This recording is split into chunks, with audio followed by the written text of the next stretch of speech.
आज इसके ऊपर कायम हो आप? देखो, मैं उस भूमिका के बारे में बता रहा हूँ कि मैंने कोई खुद की भूमिका घर से नहीं लाई थी। ये वाल्मीकि रामायण में जो लिखा है,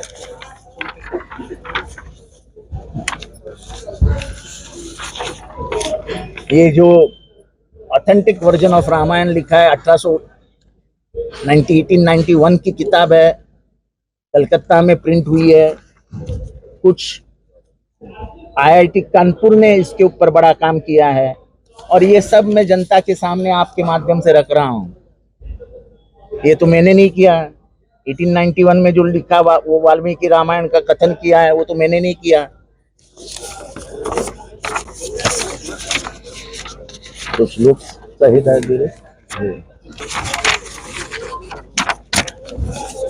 वाल्मीकि रामायण में 6 स्कंद है, कांड है।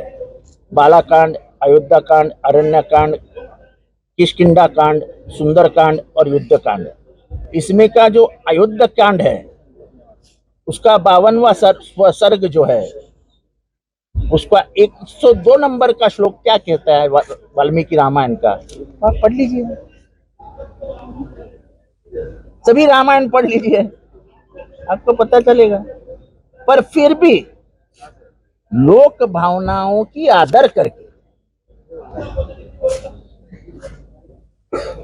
लोक भावनाओं की का आदर करते हुए इस विषय पे शायद किसी का दिल दुखा होगा। बहुत जन का दिल दुखा है।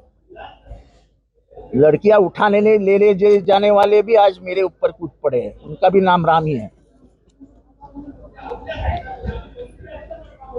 मैं खेद व्यक्त करता हूँ। आप कायम है इस ध्यान के ऊपर? मैं खेद व्यक्त करता हूँ, इसका मतलब क्या होता है? मैं खेद व्यक्त करता हूँ और आपको भी पढ़ने के लिए देता हूँ। शाम को पढ़ के बताइए मुझे इसमें क्या है। और ये मैंने लिखा है क्या? राम मंदिर का लोकार्पण हो रहा है, सारे देश में रामलला की लहर है, ऐसा बीजेपी का कहना है। इस वक्त ये बयान करना गलत नहीं था? ऐसा है कि भावनाओं के आशय पे मैं बात करूं तो अलग बात है, अगर विषय के अभ्यास के ऊपर मैं बात करूं तो अलग बात है। लेकिन आज के बाद 22 तारीख तक लॉजिक पे बात होनी ही नहीं है, भावनाओं पे ही बात होनी है। इसलिए तो मैं खेद व्यक्त करता हूं। मैं किसी के ही भावनाओं को ठेस नहीं पहुंचाना चाहता हूं। आपके खिलाफ महाराष्ट्र के, अरे मेरे खिलाफ अमेरिका में कर, अरे मेरे खिलाफ अमेरिका में केस दर्ज करो। मैं केसेस से डरने वाला आदमी नहीं हूँ। मैं बोलता हूँ, एक जबान का आदमी हूँ और मैं बोलता हूँ वो अभ्यास करके, मैं बोलता हूँ अभ्यास करके बोलता हूँ। बेमतलब बात नहीं करता हूँ, ये मेरी आदत नहीं है। मैं जो भी बात रखता हूँ रेफरेंसेस के साथ रखता हूँ। अगर मैं वाल्मीकि रामायण का रेफरेंस रखता हूँ तो इसका मतलब आप समझिए कि मैं अभ्यास करके आया था। पर फिर भी लोक भावनाओं का आदर करना सार्वजनिक जीवन में बहुत महत्वपूर्ण होता है। लोगों को दुखाना नहीं, ये हमको शरद पवार साहब ने सिखाया है। सत्य कितना भी कड़वा हो, वो कड़वा जहर आप खुद पी लीजिए, लेकिन लोगों को मत दुखाओ, ये साहब ने मुझे कहा है। इसलिए मैंने लोगों के प्रति जो खेद व्यक्त कर रहा हूँ। और क्या आप लोगों को बुरा लगेगा ये आपने कभी सोचा? देखो, भाषण जब एक आदमी वक्ता होता है तो वो भाषण सोच विचार से नहीं करता है।